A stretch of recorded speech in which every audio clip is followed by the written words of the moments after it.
ಚಿಂದಿ ಉಡಾಯಿಸೋ ಖಾರ ಬಣ್ಣ ರುಚಿಯನ್ನು ನೀಡುತ್ತದೆ. ಆಚಿ ಮೆಣಸಿನ ಪುಡಿ ಚಿಂದಿ ಉಡಾಯಿಸೋ ಖಾರ ಬಣ್ಣ ರುಚಿ. ಸಚಿವ ಸಂಪುಟ ಪುನಾರಚನೆ ಏನಾದರೂ ಆಗುತ್ತೆ ಸರ್ ರಾಜ್ಯದಲ್ಲಿ? ಇಲ್ಲ ಏನು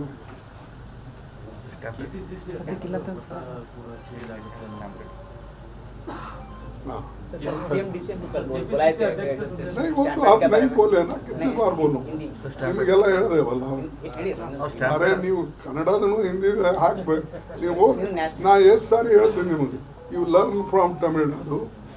ನೀವು ಇದರಲ್ಲಿಂದ ನೋಡಿ, ಸ್ವಲ್ಪ ಕೇರಳಲಿಂದ ಸ್ವಲ್ಪ ನಿಮ್ಮವ್ರಿಗೆ ಒಬ್ಬನಿಗಾರ ಸಿಗುತ್ತೆ ಟ್ರಾನ್ಸ್ಲೇಟ್ ಮಾಡೋನಿಗೆ ನೌಕರಿ.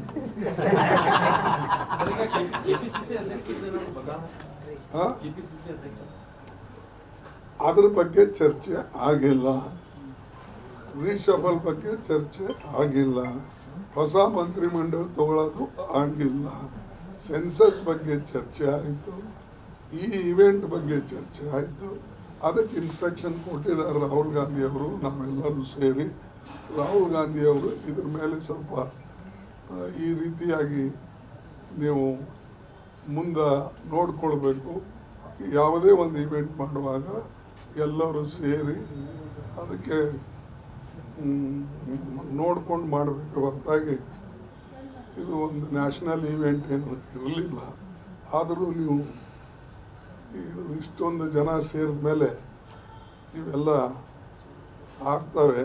ಆದರೆ ತಪ್ಪು ಯಾರ್ದಿದೆ ಅದನ್ನು ಕಂಡುಹಿಡಿದು ನೀವು ಅವ್ರಿಗೆ ಶಿಕ್ಷೆ ಕೊಡಬೇಕು. ಮತ್ತು ನೀವು ಈ ಮುಂದೆ ಹಿಂಗೆ ಮಾಡಬಾರ್ದು ಸ್ಪಷ್ಟ ಹೇಳಿದ್ದಾರೆ. ಸಮಾಧಾನ ಹೇಳಿದ್ದಾರೆ, ನಡೆಸಿದ ಎಲ್ಲನೂ ನಿಮ್ಮ ಮುಂದೆ ಹೇಳೋಕ್ಕಾಗಲ್ಲ. ಇನ್ನೊಂದೇನೆಂದರೆ, ನಾನು ಇದೇ ಸಂದರ್ಭದಲ್ಲಿ ನಮ್ಮ ಡೇವಿಡ್ ಸೈಮನ್ ಪಾಪ ಅವರು ತೀರ್ಕೊಂಡಿದ್ದಾರೆ. ಒಬ್ಬ ಆ್ಯಕ್ಟಿವ್ ಕಾರ್ಯಕರ್ತ ಇದ್ದ ಮತ್ತು ಅವರು ಡೆಪ್ಟಿ ಚೇರ್ಮನ್ ಇದ್ದರು ನಮ್ಮ ಕಾಲದಲ್ಲಿ ಕರ್ನಾಟಕದಲ್ಲಿ ಮೇಲ್ಮನೆಯದು. ಸೊ ಅವರಿಗೆ ನಾನು ತುಂಬ ಹೃದಯ ಶ್ರದ್ಧಾಂಜಲಿ ಅರ್ಪಿಸ್ತೀನಿ. ನಮ್ಮ ಪಾರ್ಟಿ ಪರವಾಗಿಯೂ ಕೂಡ ಅವರಿಗೆ ಕಂಡೋಲೆನ್ಸಸ್ ಹೇಳ್ತೀನಿ.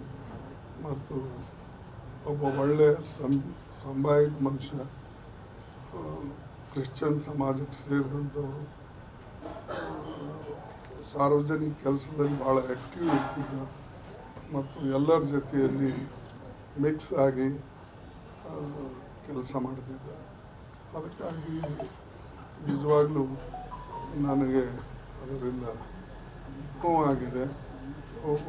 ವಿಶೇಷವಾಗಿ ಅಂದರೆ ಮೊದಲನೇ ಆ ಕಾನ್ಸ್ಟಿಟ್ಯೂನ್ಸಿಗೆ ರಿಪ್ರೆಸೆಂಟ್ ಮಾಡ್ತಿದ್ದ, ಆ ಕಾನ್ಸ್ಟಿಟ್ಯೂನ್ಸಿಯಲ್ಲೇ ಅವ್ರ ಮನೆ ಇತ್ತು.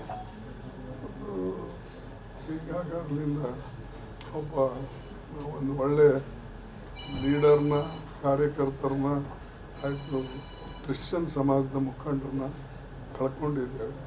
ಮತ್ತೊಮ್ಮೆ ನಾನು ಅವರಿಗೆ ಶ್ರದ್ಧಾಂಜಲಿ ಅರ್ಪಿಸ್ತೇನೆ. Thank you. ನಾವು ಯಾವಾಗ ಬದಲಾವಣೆ ಆಗ್ತದೆ ನಿಮ್ಮ ಮುಂದೆ ಬಂದು ಹೇಳ್ತೀನಿ. ಇವರು ಸರ್ ಇಲ್ಲ, ಯಾಕಂದರೆ ಸಾಗರ್ ಅವ್ರನ್ನ ಆಯ್ಕೆ ಸರ್ ಹೋರಾಟಗಾರನ ಆಯ್ಕೆ ಮಾಡಿದ್ರು ಫಸ್ಟ್ ಟೈಮ್ ಇದಕ್ಕೆ ಮೇಲ್ಮನೆಗೆ. ಸೊ ಈಗ ಎಲ್ಲರೂ ಹೋರಾಟಗಾರ, ಎಲ್ಲರೂ ಹೋರಾಟ